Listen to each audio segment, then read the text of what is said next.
Questo che vedi è un vero e proprio computer completo ad un prezzo di 130 euro. Oggi ti voglio mostrare un mini PC con Windows 11 che è in grado di funzionare direttamente andandolo a collegare a una TV o a un monitor. Ciao ragazzi, oggi sono qui per mostrarvi un prodotto da AliExpress pagato appena 129 euro. Si tratta di un mini PC che normalmente con questo processore i3 dual core 4 thread ha un costo tra i 180 e i 200 euro. E quindi l'ho voluto provare e testare per voi per mostrarvi cosa è capace questo BMax B6 Plus che prima costava molto di più. Inoltre voglio ricordarvi, poi vi lascio il link in descrizione, che in questo periodo ci sono sconti enormi su AliExpress fino al 60% di sconto e extra coupon se fate ordini da un tot, che poi vanno aggiunti questi coupon in fase di checkout quando andate a pagare. Ovviamente fatelo prima di pagare e poi dovete cliccare su applica. Il nostro mini PC BMax si presenta in questa confezione molto piccola dove troviamo sulla destra ovviamente il nostro mini PC. Prodotto in colorazione verde davvero bellissimo con una dimensione di appena 11 cm x 11 per un'altezza di 3 cm e mezzo. Un PC pronto all'uso. Troviamo diverse feritoie sulla parte destra che mostrano LED sync in alluminio, due porte HDMI, una USB 3.0, una RG45, mentre sulla parte frontale abbiamo ben tre porte USB, di cui due 3.0 di tipo A, una di tipo C, ingresso jack. Il mini PC è così piccolo che volendo potete portarlo anche con voi, vi basterà soltanto una TV, tastiera e mouse. All'interno troviamo un caricatore e un cavo HDMI. Il nostro BMax B6 andrà collegato quindi all'alimentazione e a una delle due entrate HDMI. Molto bello il design e soprattutto molto piccolo.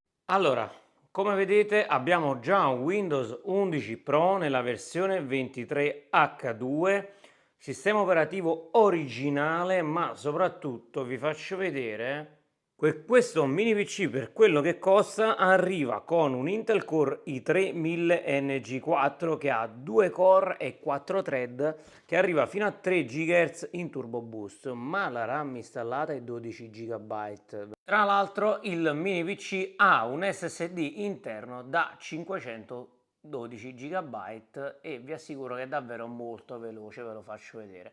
La prima cosa che ho fatto è provare il PC appena da acceso e devo essere sincero, non mi aspettavo una reattività del genere anche aprendo più applicazioni ed è molto veloce la memoria, infatti dopo che ho controllato diciamo le cose basilari principali sono andato a effettuare uno speed test dove con mia sorpresa ho notato che quest'ultimo ha delle velocità superiori a molti mini PC che ho provato, anche più cari, raggiungendo una velocità di quasi 3000 MB in lettura e 1700 in scrittura, rendendolo davvero molto veloce. Sono poi andato a testare la velocità con il Wi-Fi 6, abbiamo un chip wireless 8821 di Realtek che non riesce purtroppo a sfruttare l'intera banda, ma rende questo PC veloce e ideale anche per i contenuti streaming in 4K, dove non ho notato alcun problema né con i file nativi né con i 4K da YouTube. Questo fa capire quanto è ottimo questo processore come daily use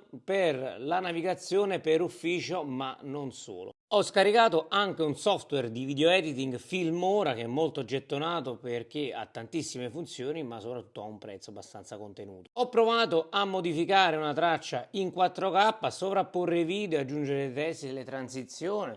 Nulla di super complicato, ma cose che fanno un po' tutti oramai e non mi ha dato alcun problema. Ovviamente andando a impostare la qualità di modifica, la finestra in alto a destra che la imposto sempre a un mezzo o a un quarto della qualità. E quindi sì, possiamo fare anche dei lavori di editing, ma magari non con tantissime tracce, dove va in difficoltà anche un computer di prestazioni superiori. La Type-C sulla parte frontale è molto comoda e questo mi permette di andare a collegare tutti quei dispositivi Type-C senza prendere altri cavi. Questo è un SSD esterno e funziona tranquillamente, viene visto correttamente. Ovviamente non è una presa veloce Thunderbolt, ma si riesce comunque a trasferire con una buona velocità di circa 130-140 MB al secondo. Le temperature di esercizio sono tra i 47 e gli 80 gradi se si va a stressare la CPU o se si apre ovviamente un gioco in 3D, sì, perché riusciamo anche a riprodurre qualche gioco che vi faccio vedere a breve. Queste sono le temperature registrate con oltre 3 ore di utilizzo che sono ancora nella norma. Sono comunque poi andato ad eseguire un benchmark con Cinebench R23 e ho avuto questo risultato per il single core che per 130 euro di PC secondo me non è nemmeno tanto male, mentre le prestazioni in multithread sono queste, ovvero 1930 punti.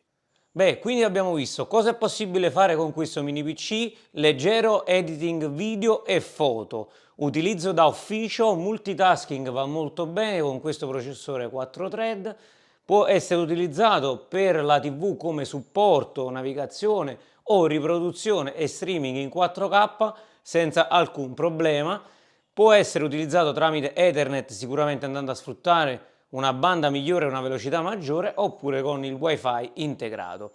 Ma la cosa bella è che possiamo anche utilizzare degli applicativi 3D leggeri come RetroArch, in questo caso, che funziona benissimo con l'emulatore Nintendo 64, quindi potete utilizzarlo anche come retroconsole con ottime prestazioni. Ma la cosa bella è che comunque questo mini PC ha anche il Bluetooth 4.2 integrato che mi permette di utilizzare il controller.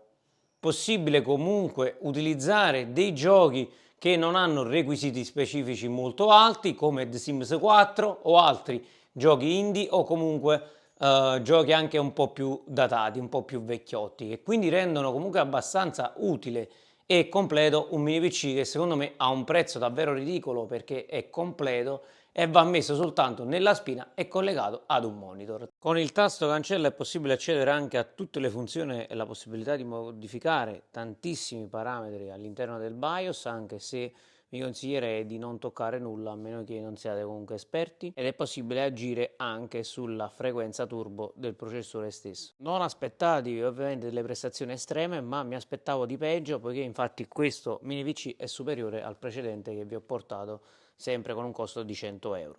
Gli utilizzi sono molteplici e sta a voi pensare come potete sfruttare un mini PC del genere che costa veramente pochissimo, come quanto un paio di cuffie da gaming, eventualmente anche per qualche smanettone per collegarlo a un sistema di telecamere, per utilizzarlo come un mini server e tanto altro, con la possibilità di installare altre distribuzioni. Io nella descrizione e nel primo commento vi lascio il link al prodotto e il link per unirvi al canale Telegram o per scaricare l'applicazione.